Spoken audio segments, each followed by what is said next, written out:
बच्चों, आज हम नया चैप्टर प्रकाश शुरू करने जा रहे हैं। तो सबसे पहले हम बात करते हैं प्रकाश कि प्रकाश होता क्या है। तो जैसे ही हम प्रकाश का नाम लेते हैं हमें एक ऊर्जा के रूप में वो भास होता है कि ऊर्जा है। प्रकाश क्या है? एक ऊर्जा है जो वस्तुओं को क्या बनाता है? दृश्यमान बनाता है। तो प्रकाश क्या है? एक ऐसी ऊर्जा होती है जो वस्तु को क्या बनाती है? दृश्यमान बनाती है। प्रकाश के कारण ही हम अंधकार से उजाले की ओर जाते हैं, मतलब अंधेरी प्रकाश है तो हम सभी चीजों को देख पाते हैं।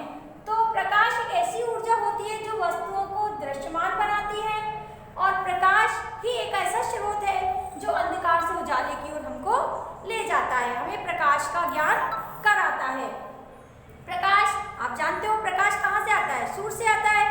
प्रकाश का एकमात्र स्रोत क्या है? सूर्य है। और सूर्य से आने वाली किरणें कैसी होती हैं? सीधी आती हैं। तो प्रकाश हमेशा सीधी एवं सरल रेखा में गमन करता है। तो ये समझ में आ गया कि प्रकाश क्या होता है। प्रकाश एक प्रकार की ऊर्जा होती है जो हमें वस्तुओं को क्या करती है? दृश्यमान बनाती है। इसके बाद आता है छाया कि छाया क्या होती है। कभी आपने देखा होगा कि जब हम चलते हैं तो धूप वगैरह में होते हैं या किसी चीज के मिरर वगैरह के सामने होते हैं तो हमारी रिफ्लेक्शन होता है, हमारी परछाई बन जाती है, छाया बन जाती है। तो वो बनती कैसे है? जब कोई प्रकाश की किरण किसी अपारदर्शी वस्तु से टकराती है, किसी अपारदर्शी का मतलब क्या है? जिसके आर पार नहीं देखा जा सकता हो, जिसके आर पार नहीं देखा जा सकता हो। अपारदर्शी क्या होती है? जिसके आर पार नहीं देखा जा सकता हो। तो जब प्रकाश की किरण किसी अपारदर्शी वस्तु से टकराती है तो उसकी हमें परछाई दिखाई देती है। उसे ही हम क्या कहते हैं? छाया कहते हैं। उसे ही क्या कहते हैं? हम छाया कहते हैं। अब है विवर्तन।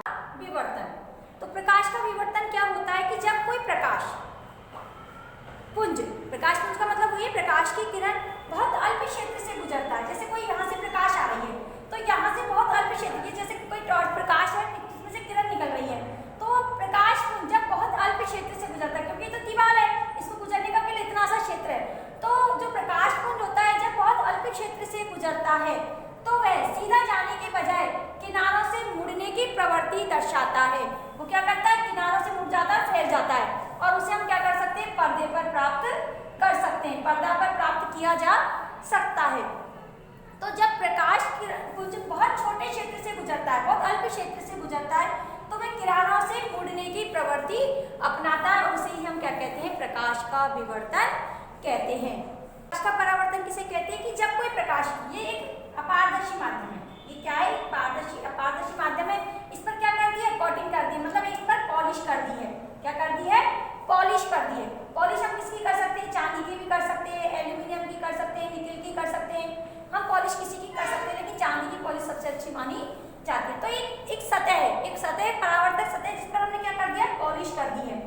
तो जब प्रकाश की किरण यहाँ से आती है, कोई प्रकाश की किरण इससे टकराती है, अब मान लो इसमें पॉलिश नहीं होती तो सीधे निकल जाती, लेकिन इस पर कोटिंग है, इस पर पॉलिश है, इसलिए जब प्रकाश की किरण किसी परावर्तक पृष्ठ से टकराती है तो वापस उसी माध्यम में लौट जाती है। वापस क्या होता है? उसी माध्यम में लौट जाती है। जब प्रकाश की किरण किसी परावर्तक पृष्ठ पर टकराती है तो वापस उसी माध्यम में लौट जाती है और इसे ही हम क्या कहेंगे? प्रकाश का परावर्तन कहते हैं।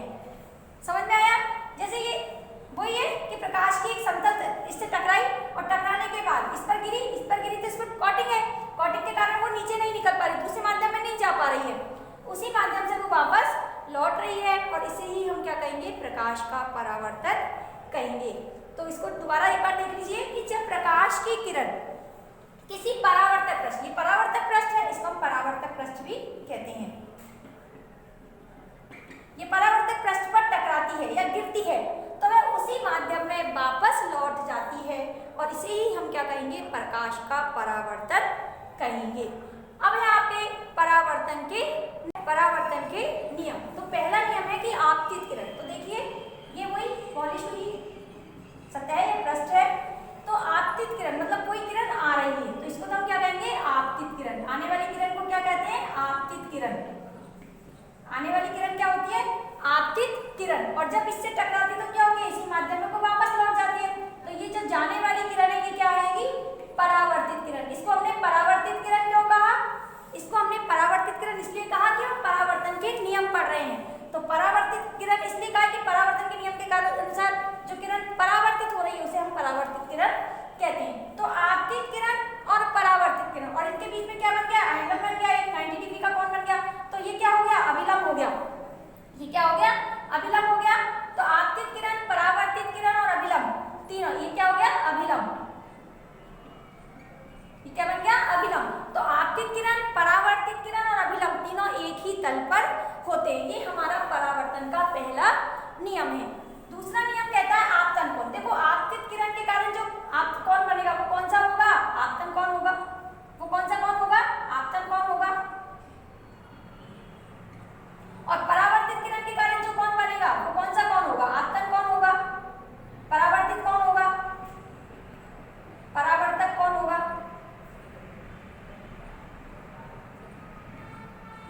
तो आपतित कोण तो कौन सा है, आई है, परावर्तक कोण कौन सा है, आर है। तो आपतन कोण और परावर्तन कोण आर का मान हमेशा कैसा रहता है, बराबर रहता है। कैसा रहता है, बराबर रहता है। ये हमारा कौन सा नियम है, परावर्तन का दूसरा नियम है। धन्यवाद। कल हमने परावर्तन के बारे में पढ़ा था कि परावर्तन किसे कहते हैं, परावर्तन कैसे होता है और परावर्तन के नियम क्या क्या है। आज हम पढ़ेंगे परावर्तन के प्रकार कि परावर्तन कितने प्रकार के होते हैं। तो देखिए परावर्तन दो प्रकार के होते हैं, एक होता है विस्तृत परावर्तन और एक होता है नियमित परावर्तन। नियमित परावर्तन किसे कहते हैं, तो जब नियमित परावर्तन वह परावर्तन होता है जब कोई प्रकाश की किरण किसी समतल सतह पर गिरती है या समतल सतह पर आपतित होती है तो परावर्तन के पश्चात ये किरणें एक दूसरे के क्या होती है, समांतर होती है, मतलब बराबर होती है।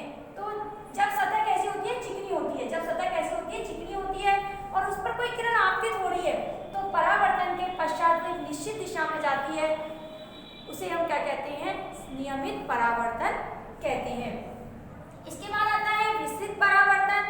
विस्तृत परावर्तन वह परावर्तन होता है कि जब कोई प्रकाश की किरण वृक्कीय पृष्ठ मतलब टेढ़े मेढ़े पृष्ठ पर गिरती है तो परावर्तन के पश्चात एक दूसरे के समांतर नहीं होती है, अर्थात एक दूसरे को प्रतिच्छेदित करती है, एक दूसरे को काटती है।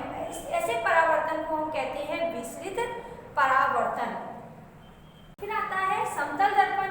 समतल दर्पण एक ऐसा दर्पण होता है जिसमें वस्तु के आकार का प्रतिबिंब बनता है। जैसे दर्पण कौन सा, कोई मिरर है, जैसे मैं मिरर के सामने खड़ी हूँ तो मेरा जितना आकार है उतना ही उस दर्पण के सामने हमारा प्रतिबिंब बनता है। तो जो वस्तु का जितना आकार होता है उसका उतना ही प्रतिबिंब बनता है। दूसरा है वस्तु व प्रतिबिंब। जो वस्तु व प्रतिबिंब की दूरी होती है वो समान होती है। मैं जितनी दूरी पर प्रतिबिंब दर्पण के सामने खड़ी हूँ प्रतिबिंब उतनी ही दूरी पर बनता है। तीसरा है आभासी व सीधा प्रतिबिंब बनता है। इससे कैसा, काल्पनिक प्रतिबिंब बनता है। जैसे मैं मिरर के सामने ऐसे खड़ी हूँ तो मेरा ऐसा ही प्रतिबिंब बनेगा, मैं ऐसे खड़ी हूँ तो ऐसा ही प्रतिबिंब बनेगा। और कैसा बनेगा, सीधा बनेगा। तो इसको क्या कहते हैं, आभासी प्रतिबिंब कहते हैं।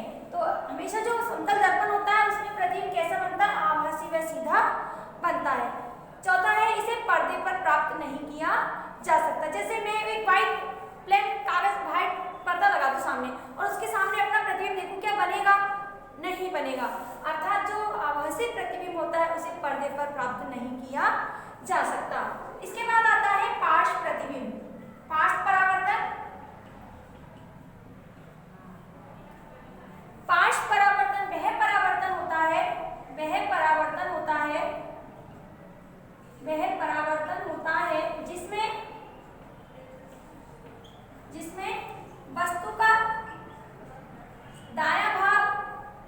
जिसमें वस्तु का दायां भाग बायां भाग बायां व वस्तु का दायां भाग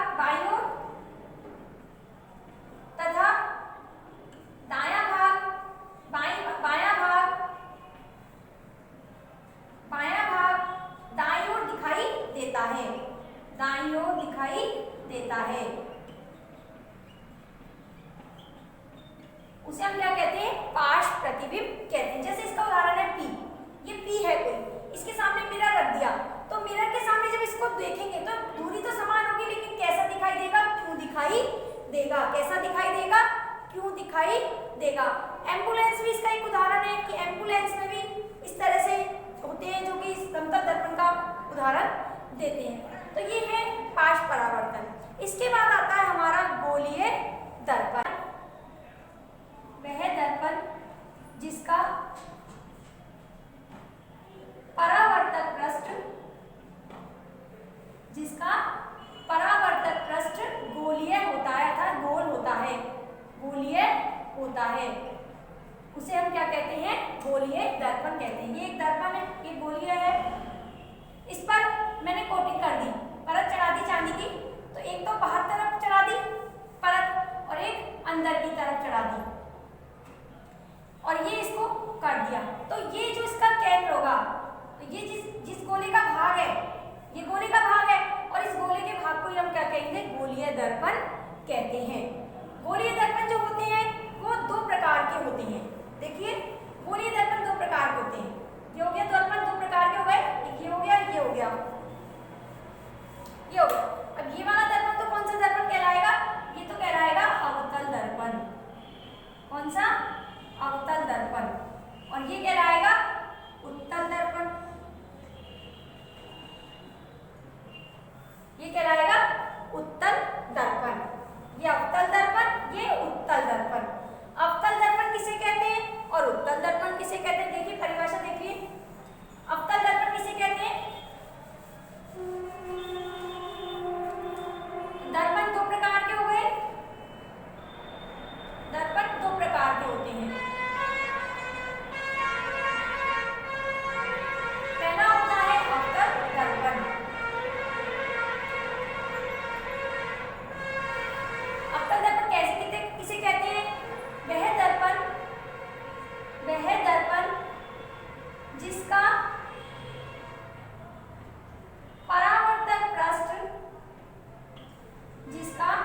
परावर्तक पृष्ठ अंदर की ओर वक्रित हो, अंदर की ओर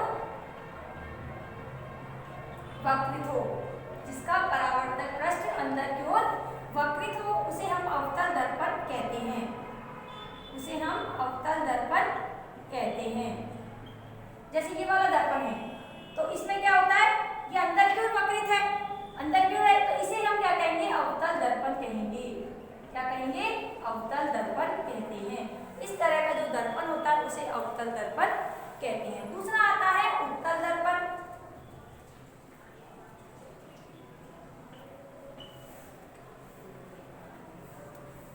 वह दर्पण जिसका परावर्तक पृष्ठ बाहर की ओर वक्रित हो, बाहर की ओर वक्रित हो, उसे हम उत्तल दर्पण कहेंगे, उसे उत्तल दर्पण कहेंगे।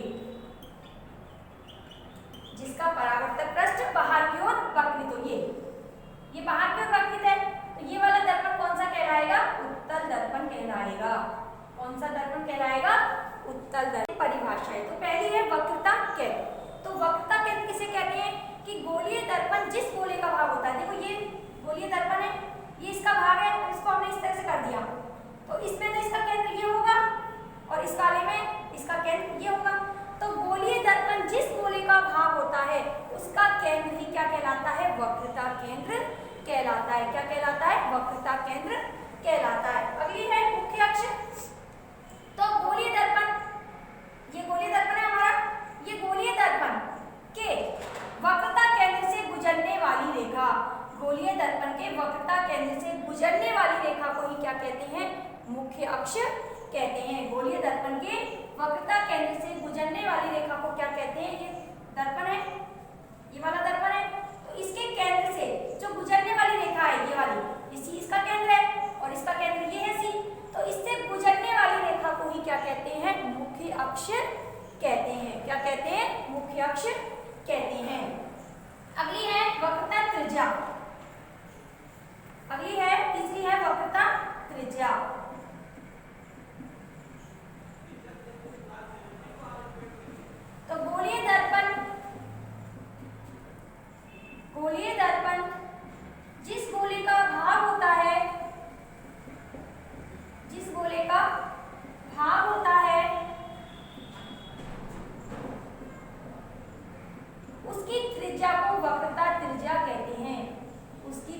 को ही वक्रता त्रिज्या कहते हैं। वक्रता त्रिज्या कहते हैं। जैसे ये गोला है, ये है, तो ये इसका क्या हो गया, ये सी हो गया, तो इसकी जो त्रिज्या होगी उसी को हम क्या कहेंगे, वक्रता त्रिज्या कहेंगे।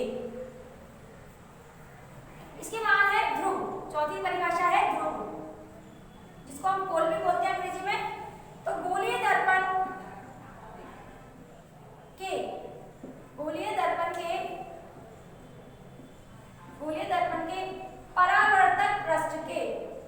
परावर्तक पृष्ठ के गोलीय दर्पण के परावर्तक पृष्ठ के मध्य बिंदु को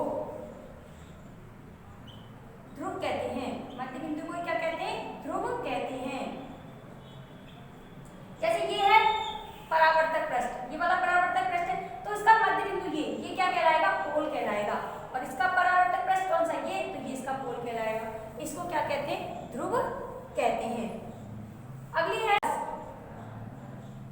मुख्य फोकस।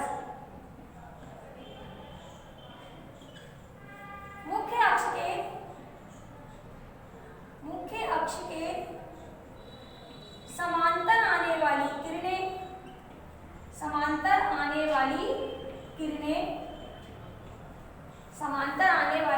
किरणें जिस बिंदु पर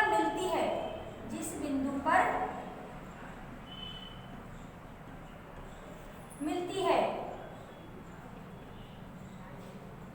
या मिलती हुई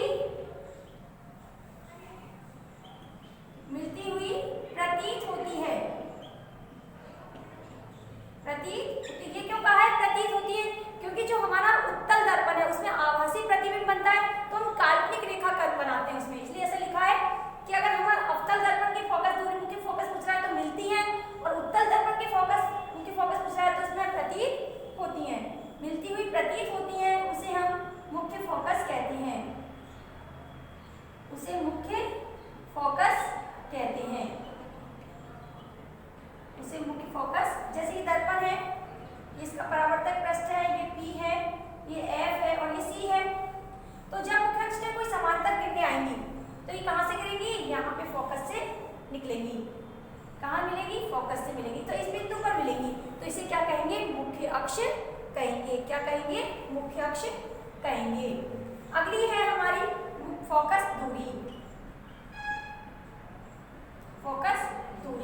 तो इसकी परिभाषा है ध्रुव व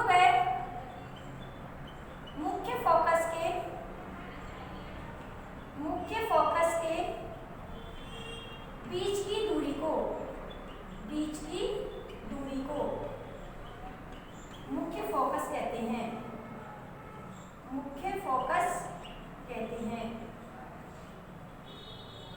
दूरी को फोकस दूरी कहते हैं। जैसे ये है, ये हमारा परावर्तक पृष्ठ है, ये इसका पोल हो गया, ये F हो गया, तो इनके मध्य की जो दूरी होती है इसे हम क्या कहते हैं, फोकस दूरी कहते हैं, और इसे छोटे f से प्रदर्शित करते हैं।